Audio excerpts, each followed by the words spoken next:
আল্লাহ যখন কাউকে ভালোবাসে তখন তার শরীরে 4টি নিশানা পাওয়া যায়, অর্থাৎ 4টি আলামত যদি আপনার শরীরে থাকে মনে করবেন আল্লাহ আপনাকে ভালোবাসে। 4টি নিশানা। 1 নাম্বার হচ্ছে যার ভিতরে দ্বীনের সঠিক জ্ঞান আছে তাকে আল্লাহ তাআলা ভালোবাসেন। হাদিসের ভিতরে আসছে আল্লাহ রাসূল সাল্লাল্লাহু আলাইহি ওয়াসাল্লাম বলে দিয়েছেন, মান ইউরিদিল্লাহু বিহি খায়রান ইউফাক্কিহু ফিদ্দীন। আল্লাহ তাআলা যার কল্যাণ চান, যার মঙ্গল চান, তাকেই দ্বীনের সঠিক বুঝ দান করেন। ভালো করে মনে রাখবেন, এই যে ইলম, এই যে জ্ঞান, এটা আবার 2 প্রকার। একটা হচ্ছে দুনিয়াবি জ্ঞান আর একটি হচ্ছে আখিরাতের জ্ঞান, দ্বীনের জ্ঞান, যেটা আল্লাহ তাআলাকে স্যাটিসফাই করার জন্য করা হয়, এটাই হচ্ছে সঠিক জ্ঞান। সুতরাং দুনিয়ার জন্য নয়, আমরা আল্লাহ তাআলাকে স্যাটিসফাই করার জন্য যদি আমরা জ্ঞান শিখতে পারি, যার ভিতরে আল্লাহ তাআলাকে সন্তুষ্ট করার জন্য যদি জ্ঞান থাকে, তাহলে মনে করবেন আল্লাহ তাকে ভালোবাসে। সুতরাং ওই সমস্ত ব্যক্তিদেরকেও আপনারা ভালোবাসবেন। সুতরাং সবসময় মনে রাখবেন, যাকে আল্লাহ তাআলা ভালোবাসে তাদেরকে যদি আমরা ভালোবাসতে পারি, তাহলে আল্লাহ পাক রব্বুল আলামিন আমাদেরকেও ভালোবাসবেন। 1 নাম্বার হচ্ছে যাদেরকে আল্লাহ তাআলা দ্বীনের সঠিক জ্ঞান দান করেন তাদেরকে আল্লাহ তাআলা মহব্বত করেন। নাম্বার 2, দ্বিতীয় নাম্বার হচ্ছে যারা বেশি বিপদে পড়ে আল্লাহ তাআলা তাদেরকে মহব্বত করেন। যার শরীরে দেখবেন একের পর এক বিপদ আসতেছে, অসুস্থতা আসতেছে, বারবার বিপদ, একের পর এক বিপদ, একটা বিপদ যাওয়ার পর পরে আরেকটা বিপদ আসতেছে, আপনি হতাশ হবেন না প্রিয় ভাই।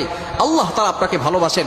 এই কোটি কোটি মানুষের ভিতরে আল্লাহ তাআলা আপনার প্রতি ফোকাস করেছেন, আল্লাহ তাআলা আপনাকে ভালোবেসেছেন, বিধায় আল্লাহ পাক রব্বুল আলামিন আপনাকে বিপদ দিয়েছেন। মনে রাখবেন, নবীদেরকে আল্লাহ তাআলা বিপদ দিয়েছেন। ইব্রাহিম আলাইহিস সালাম খলিলুল্লাহ এবং মিল্লাতা আবিকুম ইব্রাহিম, যিনি সকল মুসলিম উম্মাহের, সকল মুসলমানদের পিতা এবং সকল মুসলমানদের লিডার, নেতা। সুতরাং ইব্রাহিম আলাইহিস সালামকে আল্লাহ তাআলা সবচেয়ে বেশি কষ্ট দিয়েছেন। আপনি বিপদে ঘাবড়াবেন না, আপনি হতাশ হবেন না। বিপদ আসলে মনে করবেন আল্লাহ আপনাকে ভালোবাসে। তৃতীয় নাম্বার হচ্ছে যাকে আত্মীয় স্বজন, রিলেটিভস যারা আছে, পাড়া প্রতিবেশী যারা আছে, তারা যাকে ভালোবাসে মনে করবেন আল্লাহও তাকে ভালোবাসে। আমার মুসলমান বন্ধুগণ, যখন কোনো বান্দা আল্লাহর সাথে ভালো সম্পর্ক করে, আল্লাহ পাক রব্বুল আলামিনকে ভালোবাসা শুরু করে, তার ইবাদত করা শুরু করে, আল্লাহ পাক রব্বুল আলামিন জিব্রাইলকে ডাক দিয়ে বলে, ও জিব্রাইল, আমার অমুক বান্দা আমাকে ভালোবাসে, আজকে থেকে আমিও ওই বান্দাকে ভালোবাসা শুরু করেছি। সুবহানাল্লাহ। জিব্রাইল আলাইহিস সালাম আসমানের সকল ফেরেশতাদেরকে ডাক দিয়ে বলে, ও ফেরেশতারা ভালো করে শুনে রাখো, ওই বান্দাকে আল্লাহ ভালোবাসেন, আমি জিব্রাইল নিজেও ভালোবাসি, তোমরাও ওই বান্দাকে ভালোবাসা শুরু করে দাও। আসমানের ফেরেশতারা জমিনের ফেরেশতাদেরকে ডাক দিয়ে বলে, ও ফেরেশতারা, ওই বান্দাকে আল্লাহ ভালোবাসেন, জিব্রাইল আলাইহিস সালাম ভালোবাসেন, আসমানের সকল ফেরেশতারা ভালোবাসে, সুতরাং তোমরাও ভালোবাসা শুরু করে দাও।